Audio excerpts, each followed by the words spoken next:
is The Real Deal with Jim Fetzer, the premier show on JFK information on the Internet.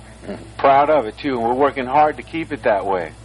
Yeah, well, tonight we're going to talk about the JFK Horsemen, which I have coined this term to refer to the motorcycle patrolmen, the officers, the Dallas police officers, who were escorting the JFK limo on the 22nd of November of 1963, the day of the assassination. We've been working on this for more than a year now, combining information mostly from the Internet, new information that we have gleaned from tape recordings that have surfaced recently, from interviews, phone interviews that were done by Fred Newcomb in 1971 for his book Murder from Within. And we've come up with a lot of good information that sort of comes to give us a better idea of what happened in those crucial, I would say, 10 to 15 seconds on Elm Street yes, in the assassination. Yeah, you said something most interesting. You said that one of the first books that came out was 6 Seconds in Dallas, when that may have been a psyop right there, because it was more like 15.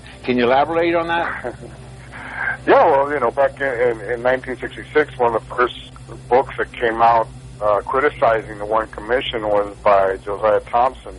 And the title of that book, the title was 6 Seconds in Dallas.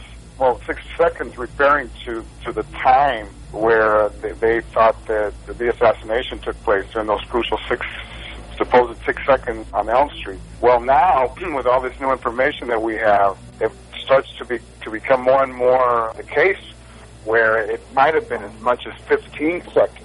A mountain of evidence to substantiate that. We have new information tonight, and that's why we want to take the lead in the JFK research community and earn everyone's trust that we're really trying as hard as we can to bring new information and accurate information. We do this for a passion for the truth and to help you along your journey, because we have taken this journey and we've encountered many pitfalls, and we're trying to avoid quite a few of them for yourself as you come along your journey for truth. All right, go ahead, Larry.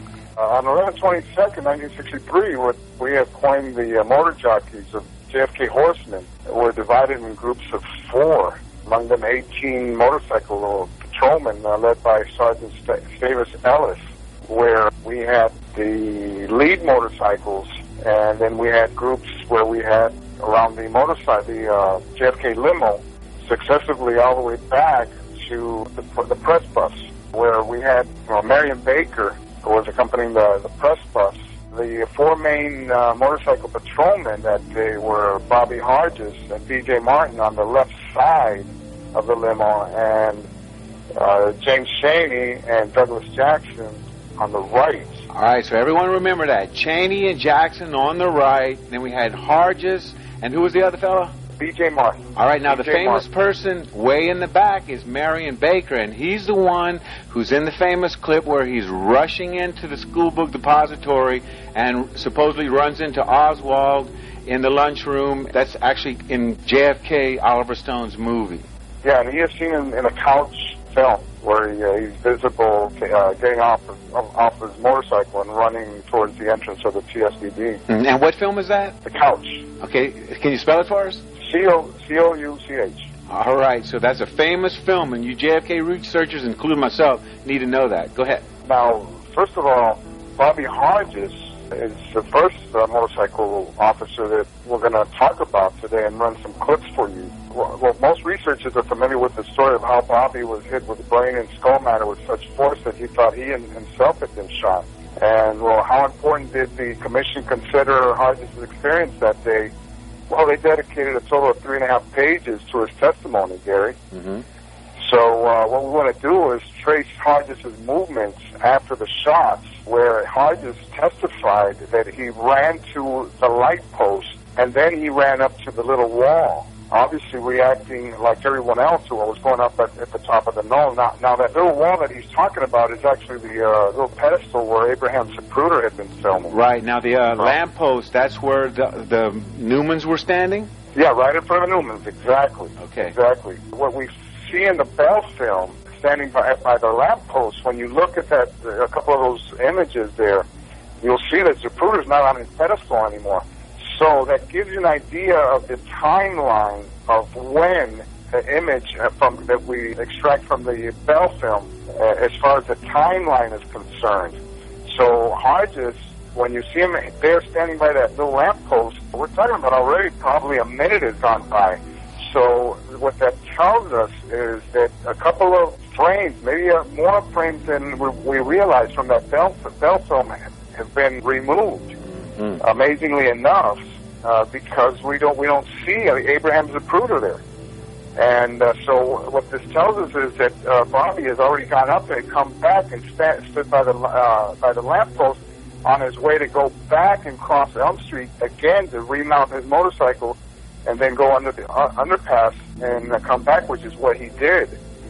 And he's seen in a few images doing that. Specifically, later on we find him in the Wigman, in the Bond images, where he's ready to jump on his motorcycle, and we see him from the Dave Wigman film, when Dave Wigman, when he was passing by, that was almost a minute, maybe even 45, a little more than a minute and 15 seconds after the fatal shot at Zapruder 313. What this tells us is that whole convoy, Motorcade, stopped momentarily.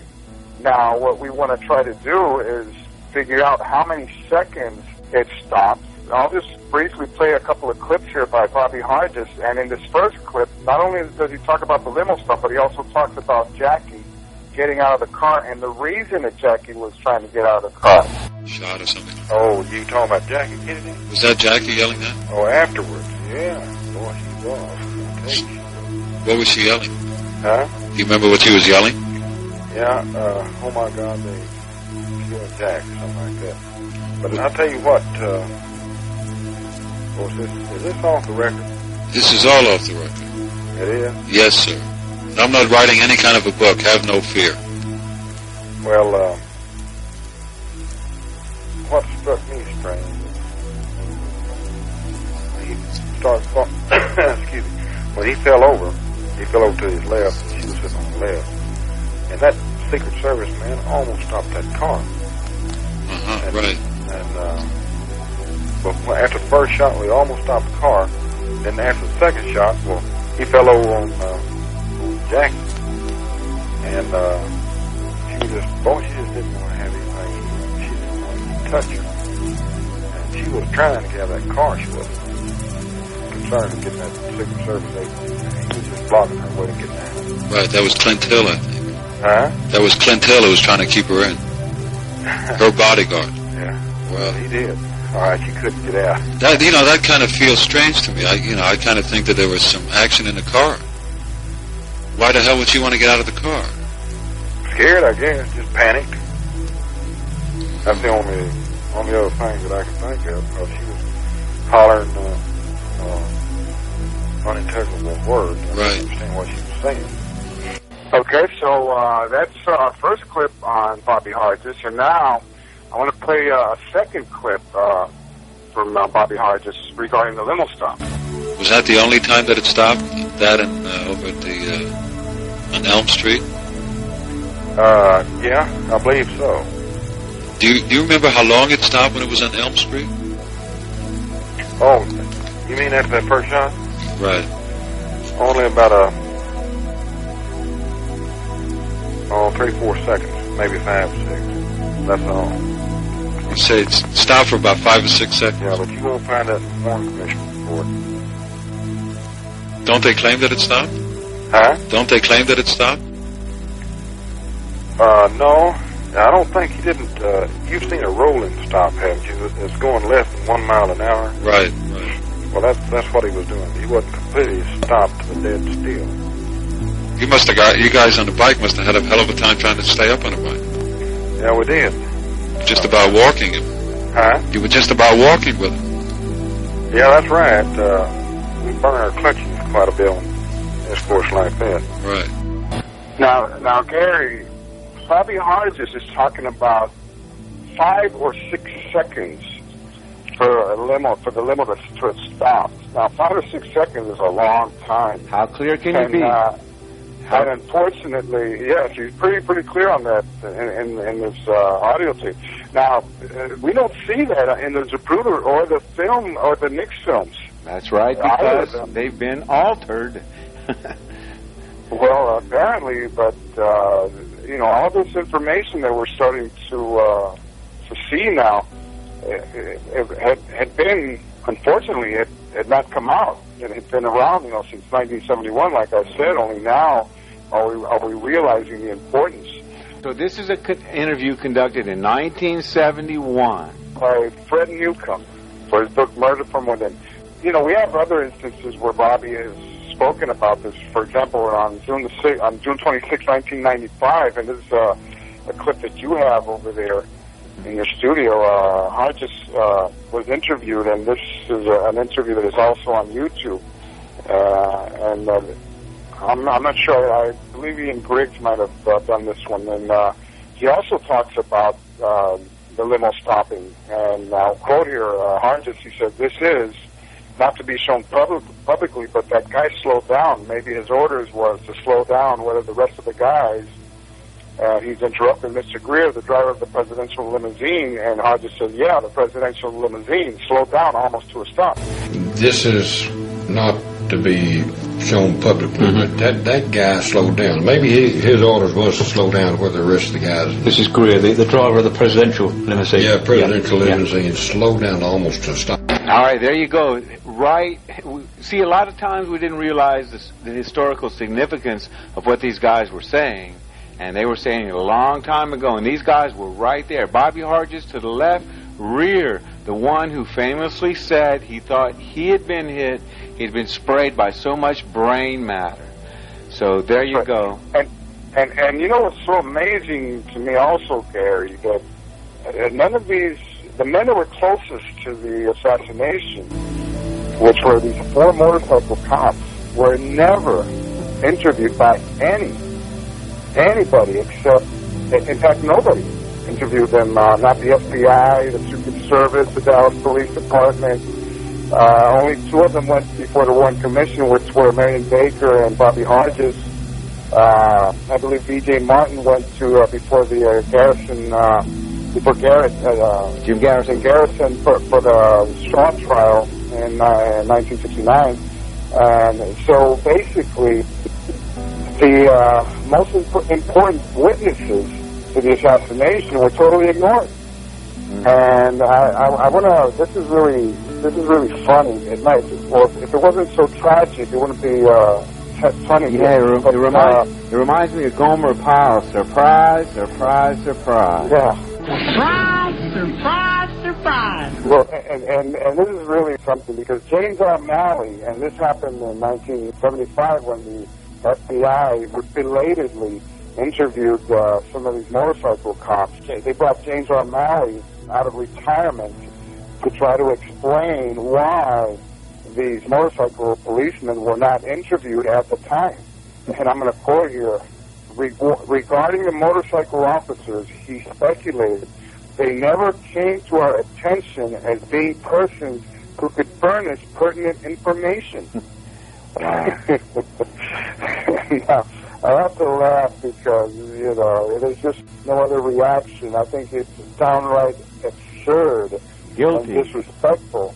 Guilty is the word. Disrespectful that Malley would try to infer, that these men, didn't have any pertinent information. In fact, he went further, saying that numerous people who were in the immediate vicinity on foot would have had a better view, and therefore would have been better suited as witnesses than the 4 experts that were within a few feet of the limousine during the entirety of the assassination. We're talking about men who were trained to be prepared for emergencies and other contingencies.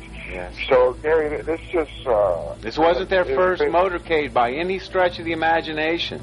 These men were experienced motorcycle riders, and they're telling the truth. Right. You see, I enjoy listening to the real witnesses that were there instead of anybody's book or anything they've written, because if you really weren't there, you really can't get the type of information that you're getting right here from the people. Right, and for them to have been ignored, just speaks volumes. Yes, it does. Of the magnitude of the cover-up here by all of these agencies. And, it's a very, very, very sad situation. But now we're able to correct all of this and paint for you a much better picture about what happened on Elm Street there. And let's quickly move on to James Shaney. Right, but quickly, can I say, that all 4 patrolmen were sprayed with blood matter? Is that true? That's correct. That's correct.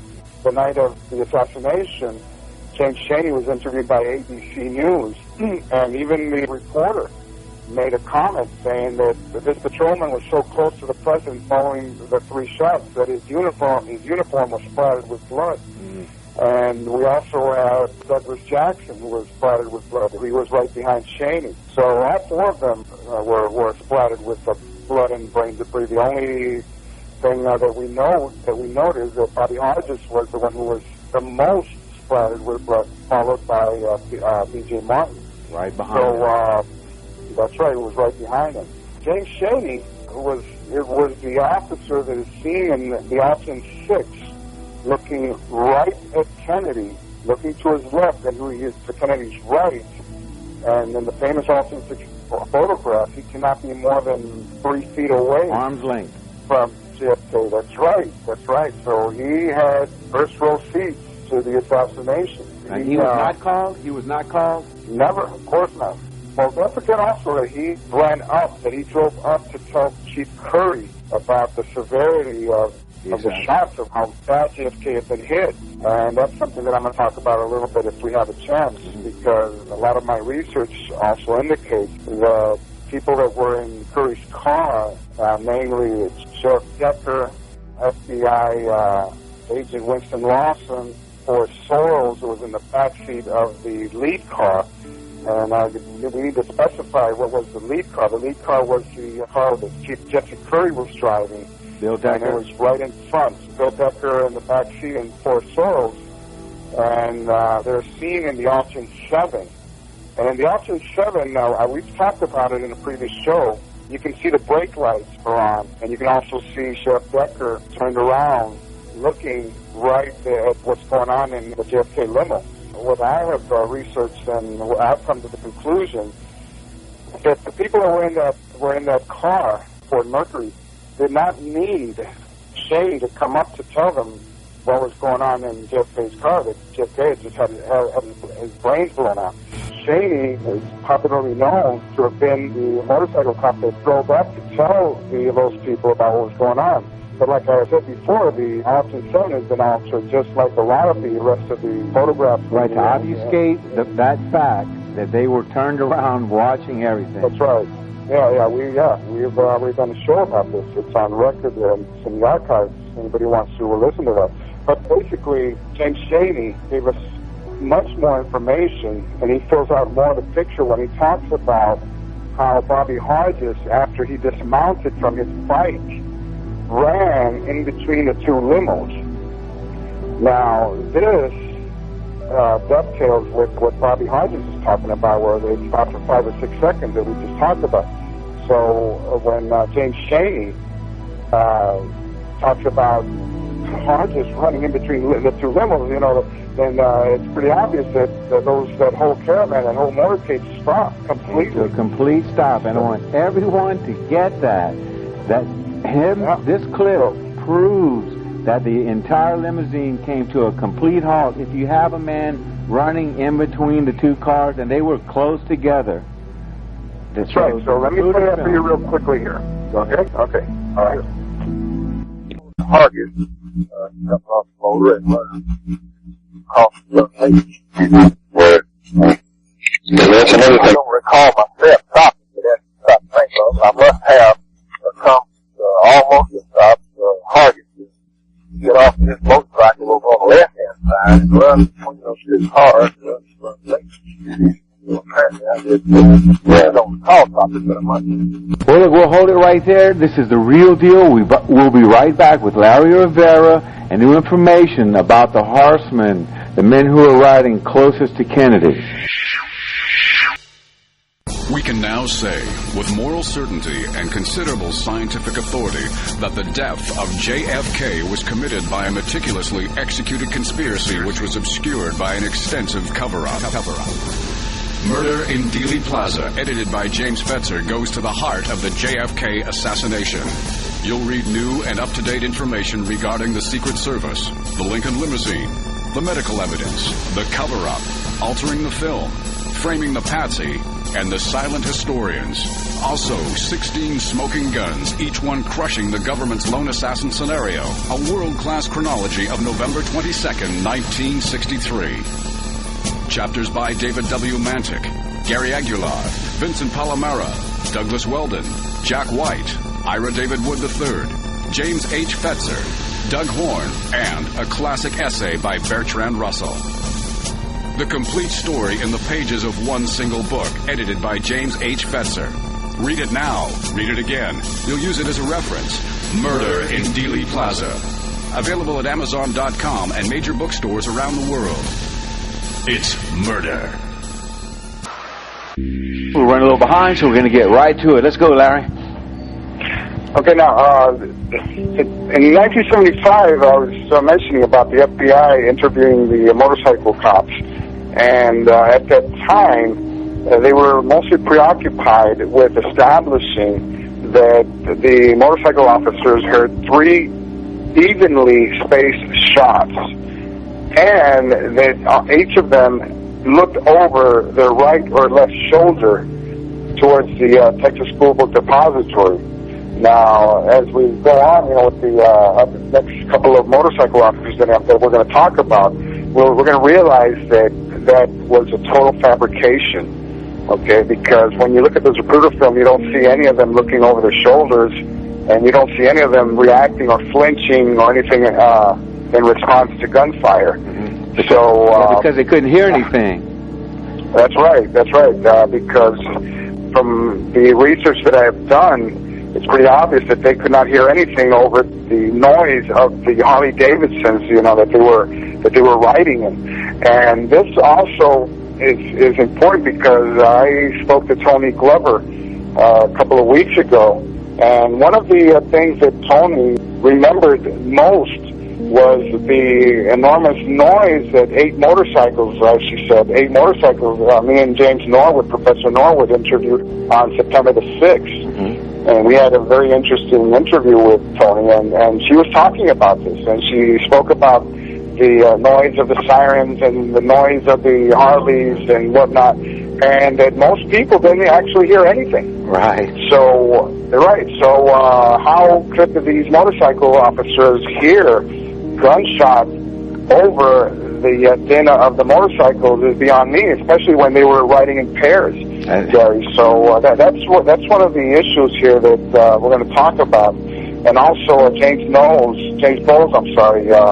wrote a paper in 1979 where he was trying to refute the Dictabelt recordings, and he also talked about the noise that the motorcycle officers had to endure. Gary was at that time was doing the research on the motorcycle Dictabelt that was recorded, out of J.B. McLean's motorcycle that was recorded, and where even that recording, what it shows, what you hear is one shot, and then a little space of time, and you hear 2 almost simultaneous shots, almost one on top of the other, which by no means does that show 3 evenly spaced shots, as the FBI reported in these interviews. Now, in these interviews also, I want to talk about 3 FBI agents who took these statements, and one of them was Charles Brown. And Charles Brown was involved in other aspects of the JFK investigation. So we know that he was around for a lot of the work done by the FBI. But 2 other men, and at first these interviews, the identities of these men was redacted from these documents. So when Harold Weisberg sued the government to get these, you can see the identity at the bottom. They had been crossed out in black. Harold was able to deduce, that one of them was Charles T. Brown, but not the other 2 guys. These 2 men that later we found out from documents that were released by the ARRB in the 90s, one David Israelson and Stephen Rand, we'll talk a little bit about these two gentlemen, because these supposed FBI agents apparently were these sort of men in black, that were brought in, just for this one assignment to interview or supposedly interview, because we don't even have any real proof that they were interviewed, but these documents exist, where they supposedly interviewed these motorcycle policemen in 1975. And what's really amazing is that right after this interview, James Chaney passed away at a very early age, I believe 52 years old or something like that. We'll go on to the reactions of Chaney and Jackson before we move on. And if you look at them much more in the Nix film, you will see them reacting towards the knoll, towards where those three gentlemen are standing, I believe Emmett Hudson and two companions of his. They're not reacting over their left or right shoulders at all, like the 1975 interviews tell us.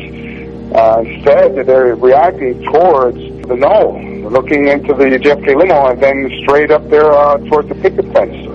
And that is the area where one of these gentlemen, Douglas Jackson, which I believe was the famous knoll rider, and the knoll rider was theorized and postulated in the late 1960s by Beverly Brunson, based on all of the research that she did on the motorcycle policemen. In all JFK assassination documentation, you don't see them anywhere, except for in those two instances where they were doing these interviews by the motorcycle policemen. We move on to Billy J. Martin. Billy J., it's a very interesting story because he was going out with Gene Hill at the time. And the reason that Gene Hill and Mary Moorman were standing on the infield on the south curb of Elm Street was because they had this privileged position there to take photographs of the president, and at the same time to get Billy in there, in the photograph. They weren't there just for JFK.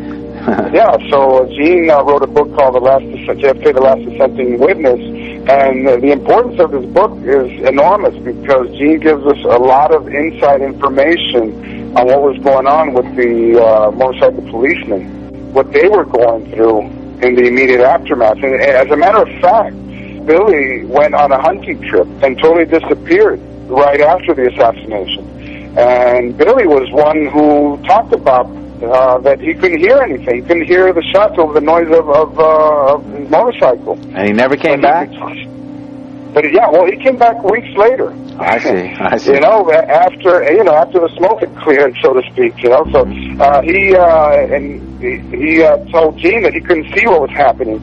Furthermore, Gene talks about how Billy was circling his bike right there on Elm Street. Billy talks about how he thought that they were going to pick them all off, like ducks in a gallery. And I quote, so I started circling, figuring a moving target would be harder to hit. Now, Gary, you don't see any of that in the Zapruder film, I'm sorry, or the Nix film. Yeah. So that's another very important detail. And he says that's what you were doing. Regine talking in the book, and where she saw puff of smoke and the figure with a gun behind the wooden fence. And then she went up there and started chasing the man, after cars kept passing by, because you see Gene Hill going up there in the Bell film, but after a couple of minutes had gone by. So anyway, Billy, when you look at the Zapruder film and you follow Billy, you don't see him flinching, you don't see him looking over either his right or left shoulder, and this also gives us an indication that what Jean was talking about in her book is true, that the motorcycle patrolmen could not hear what was going on, that they were reacting more to what they could see. Just right there on film, as much as we know that the Zapruder film has been altered and everything, we still see a couple of things, that are very important, and this is one of the most important things, because then Billy went to the Shaw trial, and over there he also said that he looked back to my right, and then he said, all during the shots I was looking to my left and right. I'm sorry, Billy, but that is not shown in the Zapruder film. So, these guys sort of had a libretto to follow, and unfortunately, it's not confirmed with the photographic and the film evidence that remains. So that thing about him turning his body is not shown at all in the extant Zapruder film. and Martin and Hodges on that side are clearly visible for approximately 8 seconds. If you look between Zapruder 136 to 275, they're completely visible there, and they're not turning anywhere. They're just going straight ahead, and they're not flinching. Like I said, they're not reacting at all. One thing that I wanted to cover real quickly is about Jean's credibility, and why what Jean talks about in her book is so very important, because she talked about lamb chop in the JFK limo, and we know that that it was confirmed to be true. Mm-hmm. She talked about going up the knoll, and you can see her in the Bell film going up the knoll. In fact, the Buska lady is right behind her. Then they took her up to the 4th floor of the county records building, and they introduced her to those agents and everything. Told her what she was to say publicly and everything. Well, right after she comes out of there, she goes to the TV station for an interview over the phone, and they patch it in the TV station WBAP, and this guy Tom Whalen is trying to suppress her comments within 51 minutes after the assassination, where this man who was interviewing her, James Darnell, asked her, where did the shots come from? And Gene Hill said the shots came from the hill. And Whalen's immediate reaction to this is to put his index finger to his lips, look to the side, motioning to keep her quiet. That's not supposed to be aired at that time, like I said, due to her relationship with B.J. Martin, Jean's impressions during and after the assassination are extremely important. Like I said, it's the only inside information which gives an accurate portrayal of what the motorcycle policemen were going through in the aftermath of the JFK assassination. Right, they had a decades-long relationship after that. Yeah, so now we go on to Douglas Jackson, who Beverly Brunson thought was the unsung hero of the day. And she was the only researcher who really investigated this aspect of the motorcycle officers, and it happens to be that Douglas Jackson was the famous knoll rider, the one officer who took purposeful action at the time and ran his motorcycle up the embankment, and almost crashed it up there at the top of the steps, got out, and drew his gun, went up there and confronted whoever was back there. And this was witnessed by S.M. Holland and Lee Bowers, and these two Warren Commission testimonies that talk about that, and Beverly cited those two references. Those are all railroad men that he's talking about who had a bird's-eye vantage point. That's right, and from different angles, Harry. One was behind and one was in front on Elm Street on the overpass. So and they both talk about the same event. So it's kind of hard to, corroboration. To dispel that, yes. Beverly went further, and she found more testimony interviews, FBI interviews, talking about the knoll rider. And she found more information. For example, there were a couple more gentlemen that were all cited in the Warren Commission in Volume 22, and you've got a couple more people there that she cited: George Davis, James Simmons, Luke Winborn, Clement Johnson. All of these people talked about the knoll rider, a motorcycle escort who went up the embankment, who drove up the grassy slope. Okay, a police officer riding it on the grassy slope on the north side of Elm Street.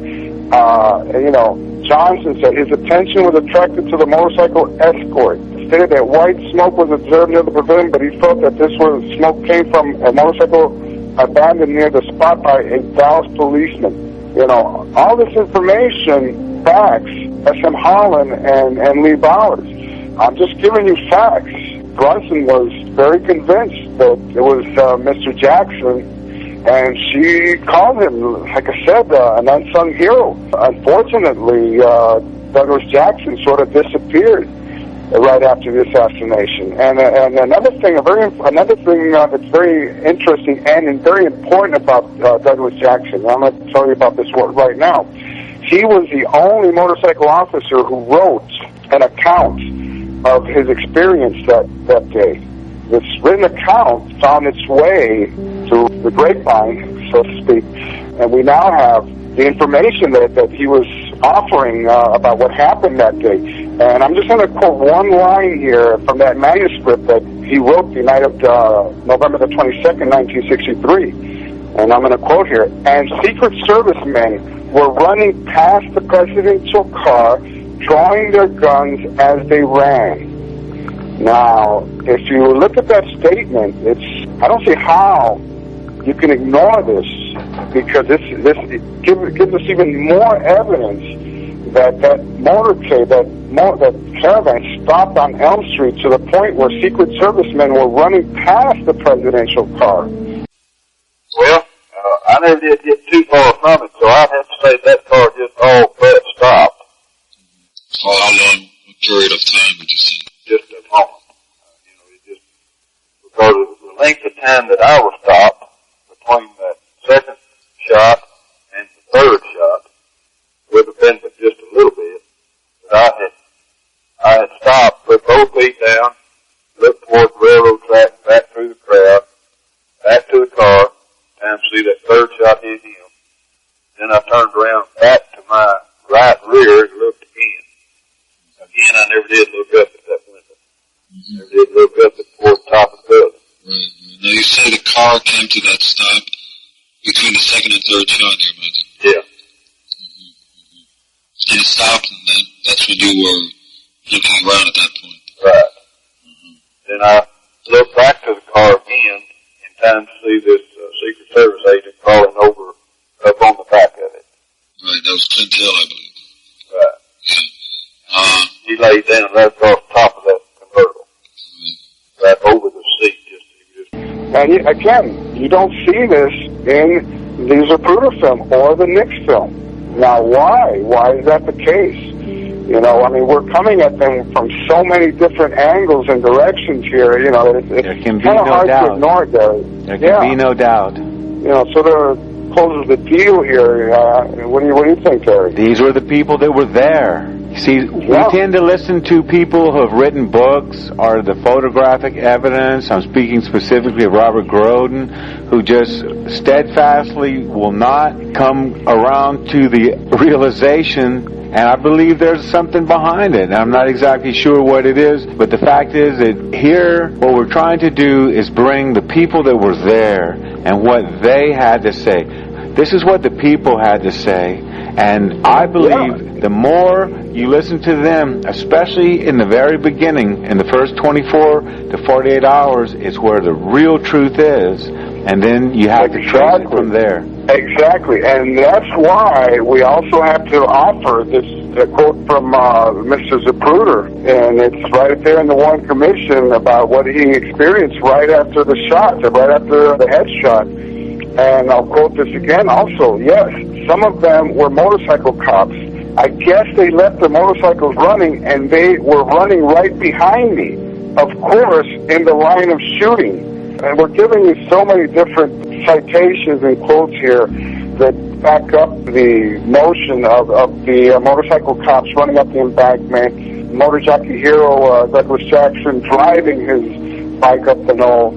It's, you know, like I said, it's very, very hard to ignore, Gary. Yes, so. And the realization that the limousine came to a halt to allow an execution to occur in front of everyone, and everyone saw it, and everyone says the same thing. So we have to realize that the Zapruder film is not accurate, and I believe that we need to get a really good animator who could actually redo the Zapruder film with the evidence that we have today. Yeah, if you look at the Nix and the much more films, you'll see a little bit of indication of that this might have been exactly what was happening. If you look at the Nix film, you'll see that Emmett Hudson and his two unidentified companions that are standing on the steps leading up to the west side of the North Monument there in Neely Plaza. You see them reacting and running towards the picket fence. The reason I'm bringing this up, Gary, is because Emmett very specifically talked about shots being fired above and behind him. Mm-hmm. Okay? And he said you could tell the shot was coming from above and kind of behind. Wesley Liebler, Warren Commission attorney, was interviewing him for his deposition in Volume 7. When you look at the Nix film, you see something totally out of the ordinary. There's, why is Emmett Hudson and his two companions running in the direction of where they said shots are coming from. When human nature would have dictated, they would have done the opposite. They would have run away from that area. So this sort of gives us an indication that they might have been running away from that motorcycle that was, rambling up the knoll right there, And also you see the reaction of some of the witnesses, some of the people that are standing there. Instead of looking at Jackie, who is on the trunk of the limousine, they're not even looking. They're not even paying any attention to Jackie. They're looking towards the steps, right towards where Emmett Hudson and his companions seem to be running away from something that's coming towards them. It's a Harley. It's not seen. That's right. It's not seen in the Nick film. Of course it's not seen, because as Orville panned, well, he didn't actually pan because he wasn't looking for a viewfinder. He actually recorded the assassination by mistake, because he was just running around like everybody else, trying to avoid getting shot. But luckily, he caught that part of the assassination, but he did not catch the area of the steps there where the knoll rider was coming up the embankment.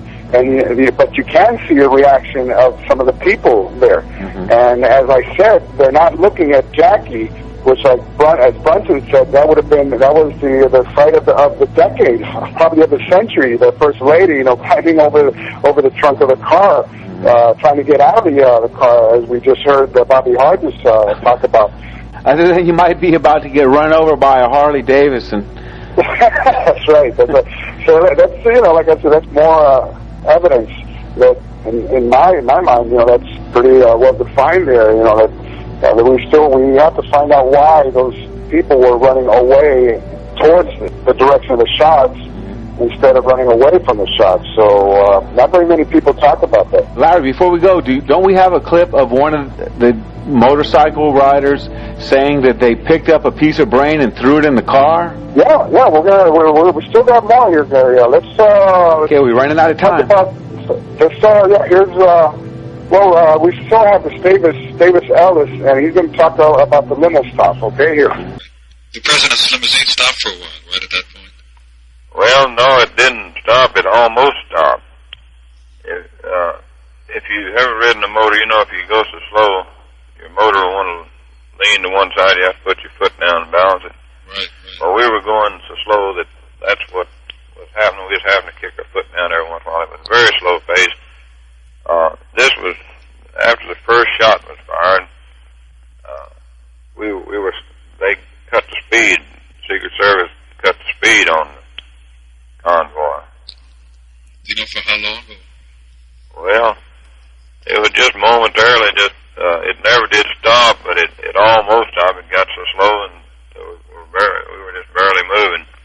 And then they hollered, "Go, go, go! Let's go!" And I came up and said, "Get him to the hospital as quick as you can." Okay, so now we're going to talk. I want to talk a little bit here about Harry Freeman, okay, because he's sort of unsung in all this story. And Harry Freeman was riding right in front, left front, right in front of the JFK limo, right behind Curry's car, the lead car. And I want to play this clip for you, a couple of clips here, which pinpoint his position, and then we'll go on to why and what could have happened with Harry Freeman. Okay. What position did you have at that point when they were coming down Elm towards the underpass, I guess? I was right to the left front then. I was out, some few feet out to the left front out there. I don't know exactly how far it is. The lead car, Curry's car, you mean? No. At that time, I was between Curry's car and the limousine, right. And then you were at that position, I guess, when the shooting took place. Right. You remember? Now, the significance of what Harry Freeman just told us is extremely important, because Penn Jones wrote about the motorcycle cop that was responsible for bringing the entire motorcade to a halt. And when James Simmons was brought into the Clay Shaw trial, he spoke about what happened then, and he was asked, what did the limousine do then? And Simmons answered, it paused and then accelerated real fast after the motorcycle got out of the way. Now, Harry Freeman just told us that he was the only motorcycle cop that would have been in that position. So, by speculation on my part, and this is again speculation, it could have been Harry Freeman, who was the police officer who, as Penn Jones said, faked that he had stopped to find out what was going on and brought the entire caravan to a stop. So that's why it's so very important what we just heard, Officer Freeman, because this is brand new information, Gary. This has never been talked about, never been brought forth before about Harry Freeman's position. And now... And not shown in the Zapruder film. And it's not shown in the Zapruder film at all. So again, we're getting more and we're getting just so much confirming information here, and these are just facts. Penn Jones said that Simmons said he believed there was a motorcycle cop at the left front of the automobile who got in the way and who made it appear he was trying to find out what the shooting was all about. I think that's extremely important there. It's not, it's new stuff, new information that we're bringing out here. Yeah. So let's talk about what Davis Ellis offered in these recordings about the piece of skull here. No, I didn't get that close. I know that down on the street, a piece of his skull blew out of the car and blew over on the grass, and the kid picked it up, and the Secret Service man took it away from him and threw it in the back of the car.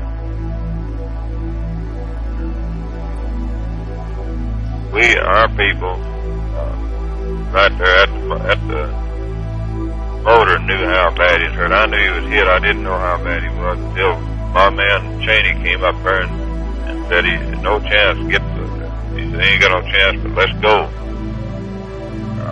He said his head was just, well, I didn't really know for sure until we got to the hospital, and there wasn't any chance for him after talking. After they come into the house. And that piece of bone that the Secret Serviceman took from that young boy you say in the grass, then he came to the hospital, he threw it in the car there. He put it in the car back at right there it happened. Here's I remember. Does it happen at on the street on the hill? Yes, sir. The president's limousine stopped for a while, right at that point? Well, no, it didn't stop. It almost stopped. Okay, so that was Davis Ellis talking about a piece of skull. Again, the reason this is important, Gary, is because if that Secret Service man had enough time to take that piece of skull from the kid and throw it into the limousine, we're talking about even more. It takes a long time to do that. That's right.